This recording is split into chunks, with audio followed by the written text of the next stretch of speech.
بسم الله الرحمن الرحيم طاسيم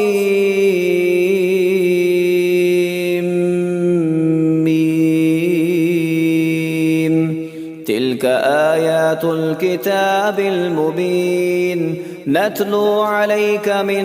نبأ موسى وفرعون بالحق لقوم يؤمنون إن فرعون علا في الأرض وجعل أهلها شيعا يستضعف طائفة منهم يذبح أبناءهم ويستحيي نساءهم إنه كان من المفسدين ونريد أن نمن على الذين استضعفوا في الأرض ونجعلهم أئمة ونجعلهم الوارثين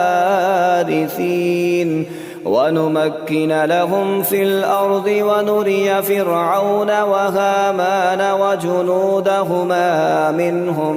ما كانوا يحذرون وأوحينا إلى أم موسى أن أرضعيه فإذا خفت عليه فألقيه في اليم ولا تخافي ولا تحزني إنا رادوه إليك وجاعلوه من المرسلين فالتقطه آل فرعون ليكون لهم عدوا وحزنا إن فرعون وهامان وجنودهما كانوا خاطئين وقالت امرأة فرعون قرة عين لي ولك لا تقتلوه عسى أن ينفعنا أو نتخذه ولدا وهم لا يشعرون وأصبح فؤاد أم موسى فارغا إن كادت لتبدي به لولا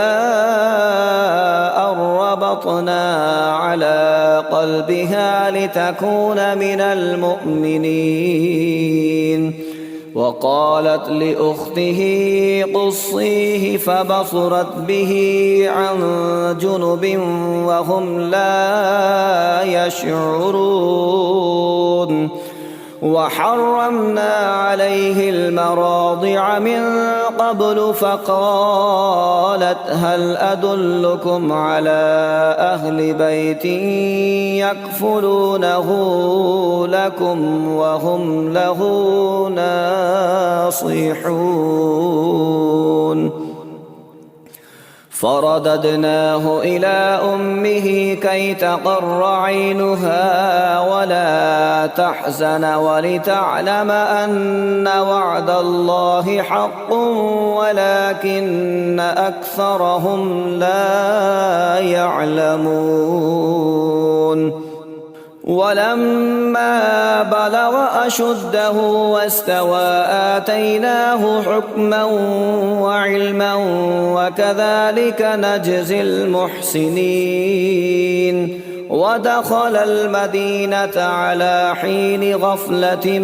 من أهلها فوجد فيها رجلين يقتتلان هذا من شيعته وهذا من عدوه فاستغاثه الذي من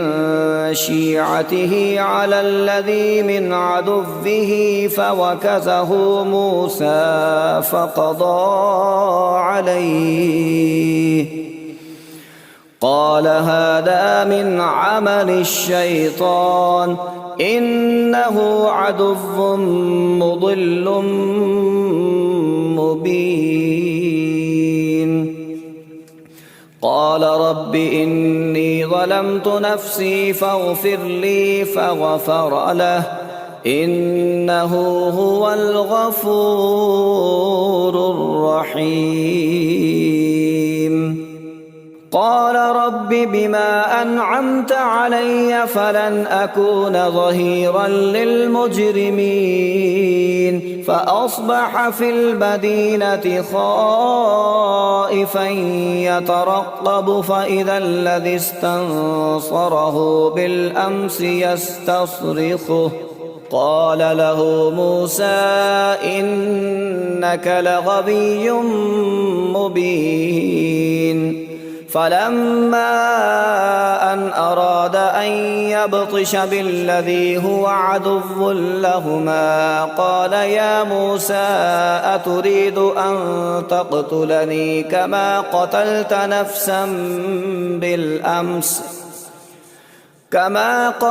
نفسا بالأمس إن تريد إلا أن تكون جبارا في الأرض وما تريد أن أكون من المصلحين. وجاء رجل من أقصى المدينة يسعى قال يا موسى إن الملأ يأتمرون بك ليقتلوك فاخرج إني لك من الناصحين. فخرج منها خائفا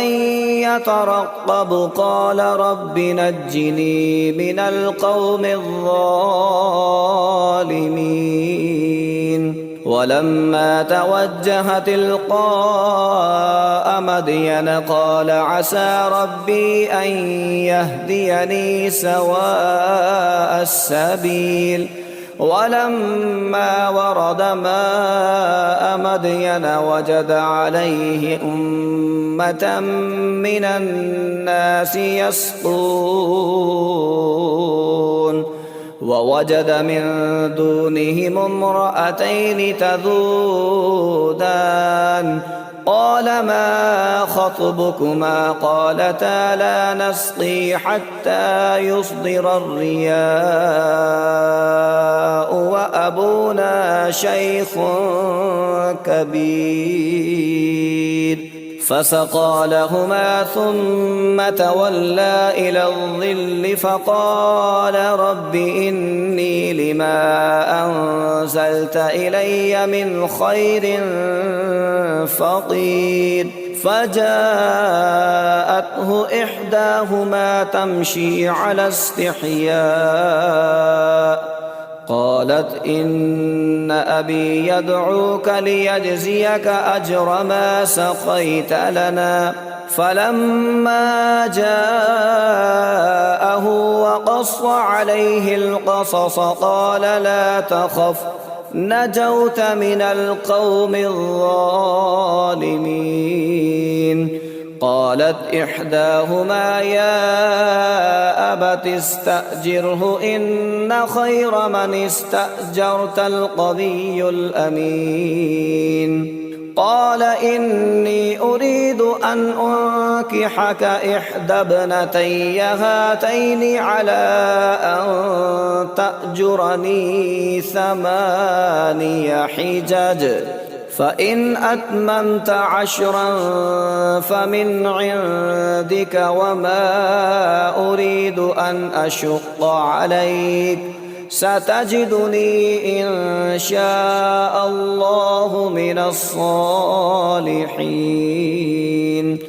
قال ذلك بيني وبينك أيما الأجلين قضيت فلا عدوان علي والله على ما نقول وكيل.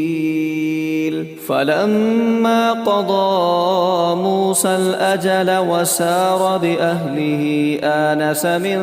جانب الطور نارا قال لأهلهم كثوا إني آنست آنست نارا لعلي آتيكم منها بخبر أو جذوة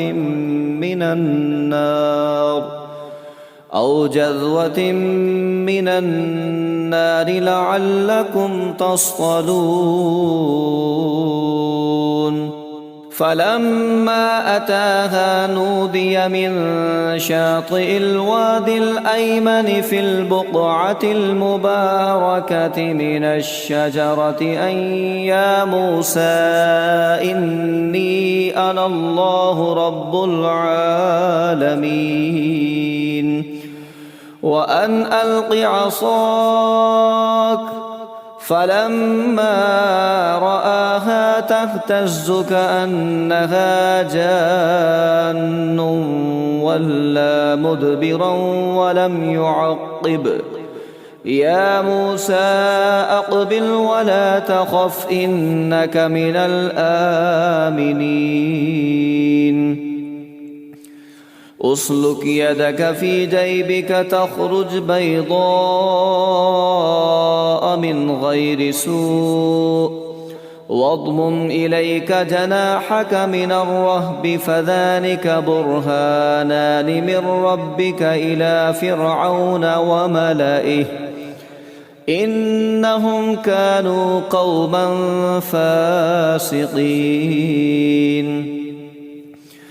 قال رب إني قتلت منهم نفسا فأخاف أن يقتلون وأخي هارون هو أفصح مني لسانا فأرسله معي يرد أن يصدقني إني أخاف أن يكذبون. قال سنشد عضدك بأخيك ونجعل لكما سلطانا فلا يصلون إليكما بآياتنا أنتما ومن اتبعكما الغالبون. فلما جاءهم موسى بآياتنا بينات قالوا ما هذا إلا سحر مفترى وما سمعنا بهذا في آبائنا الأولين. وقال موسى ربي أعلم بمن جاء بالهدى من عنده ومن تكون له عاقبة الدار إنه لا يفلح الظالمون. وقال فرعون يا أيها الملأ ما علمت لكم من إله غيري فأوقد لي يا هامان على الطين فاجعل لي صرحا لعلي أطلع إلى إله موسى وإني لأظنه من الكاذبين.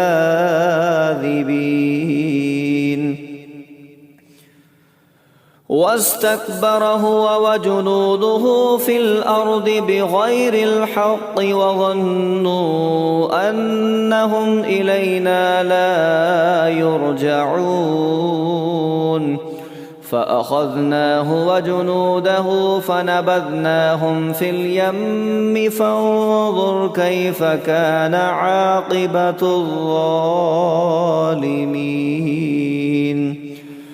وجعلناهم أئمة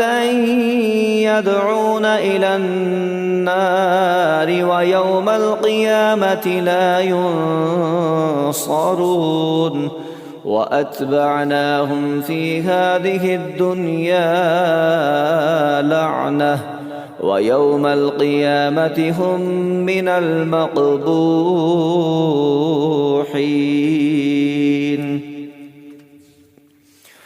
ولقد آتينا موسى الكتاب من بعد ما أهلكنا القرون الأولى بصائر للناس وهدى ورحمة لعلهم يتذكرون وما كنت بجانب الغربي إذ قضينا إلى موسى الأمر وما كنت من الشاهدين ولكننا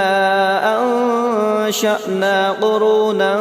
فتطاول عليهم العمر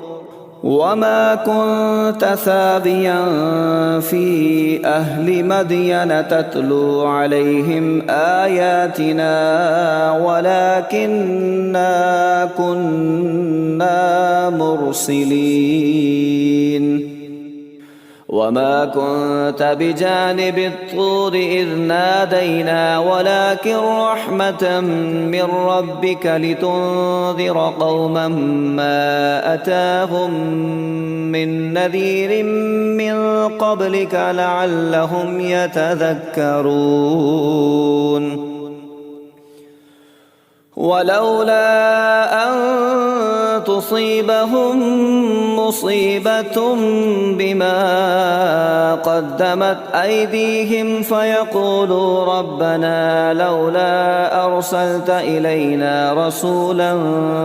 فنتبع آياتك ونكون من المؤمنين فلما جاءهم الحق من عندنا قالوا لولا أوتي مثل ما أوتي موسى أولم يكفروا بما أوتي موسى من قبل قالوا سحران تظاهرا وقالوا إنا بكل كافرون قل فأتوا بكتاب من عند الله هو أهدى منهما أتبعه إن كنتم صادقين فإن لم يستجيبوا لك فاعلم أنما يتبعون أهواءهم ومن أضل ممن اتبع هواه بغير هدى من الله إن الله لا يهدي القوم الظالمين ولقد وصلنا لهم القول لعلهم يتذكرون الذين آتيناهم الكتاب من قبله هم به يؤمنون وإذا يتلى عليهم قالوا آمنا به إنه الحق من ربنا إنا كنا من قبله مسلمين أولئك يؤتون أجرهم مرتين بما صبروا ويدرؤون بالحسنة السيئة ومما رزقناهم ينفقون وإذا سمعوا اللغو أعرضوا عنه وقالوا لنا أعمالنا ولكم أعمالكم سلام عليكم لا نبتغي الجاهلين إنك لا تهدي من أحببت ولكن الله يهدي من يشاء وهو أعلم بالمهتدين وقالوا إن نتبع الهدى معك نتخطف من أرضنا أولم نمكن لهم حرما آمنا يجبى إليه ثمرات كل شيء رزقا من لدنا ولكن أكثرهم لا يعلمون وكم أهلكنا من قرية بطرت معيشتها فتلك مساكنهم لم تسكن من بعدهم إلا قليلا وكنا نحن الوارثين وما كان ربك مهلك القرى حتى يبعث في أمها رسولا يتلو عليهم آياتنا وما كنا مهلك القرى إلا وأهلها ظالمون وما أوتيتم من شيء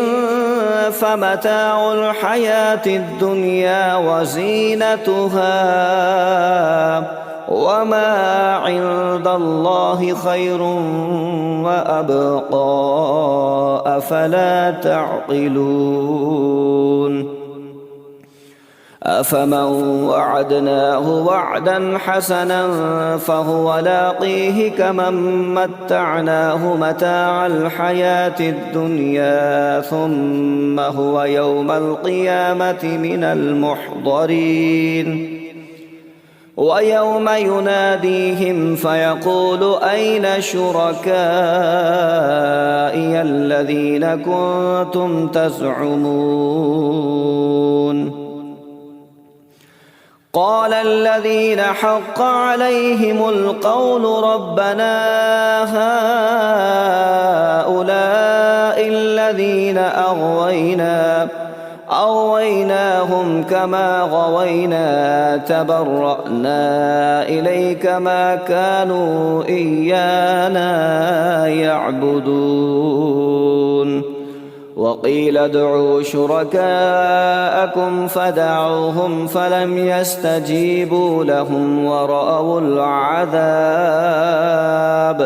لو أنهم كانوا يهتدون ويوم يناديهم فيقول ماذا أجبتم المرسلين فعميت عليهم الأنباء يومئذ فهم لا يتساءلون فأما من تاب وآمن وعمل صالحا فعسى أن يكون من المفلحين وربك يخلق ما يشاء ويختار ما كان لهم الخيرة سبحان الله وتعالى عما يشركون وربك يعلم ما تكن صدورهم وما يعلنون وهو الله لا إله إلا هو له الحمد في الأولى والآخرة وله الحكم وإليه ترجعون قل أرأيتم إن جعل الله عليكم الليل سرمدا إلى يوم القيامة من إله غير الله يأتيكم بضياء أفلا تسمعون قل أرأيتم إن جعل الله عليكم النهار سرمدا إلى يوم القيامة من إله غير الله يأتيكم بليل تسكنون فيه أفلا تبصرون ومن رحمته جعل لكم الليل والنهار لتسكنوا فيه ولتبتغوا من فضله ولعلكم تشكرون ويوم يناديهم فيقول أين شركائي الذين كنتم تزعمون ونزعنا من كل أمة شهيدا فقلنا هاتوا برهانكم فعلموا أن الحق لله وضل عنهم ما كانوا يفترون. إن قارون كان من قوم موسى فبغى عليهم وآتيناه من الكنوز ما إن مفاتحه لتنوء بالعصبة أولي القوة إذ قال له قومه لا تفرح إن الله لا يحب الفرحين وابتغ فيما آتاك الله الدار الآخرة ولا تنس نصيبك من الدنيا وأحسن كما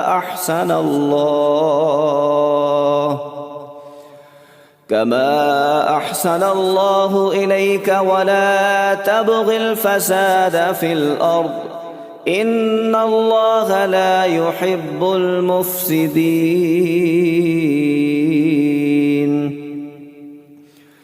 قال إنما أوتيته على علم عندي أولم يعلم أن الله قد أهلك من قبله من القرون من هو أشد منه قوة وأكثر جمعا ولا يسأل عن ذنوبهم المجرمون. فخرج على قومه في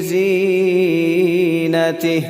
قال الذين يريدون الحياة الدنيا يا ليت لنا مثل ما أوتي قارون إنه لذو حظ عظيم. وقال الذين أوتوا العلم ويلكم ثواب الله خير لمن آمن وعمل صالحا ولا يلقاها إلا الصابرون.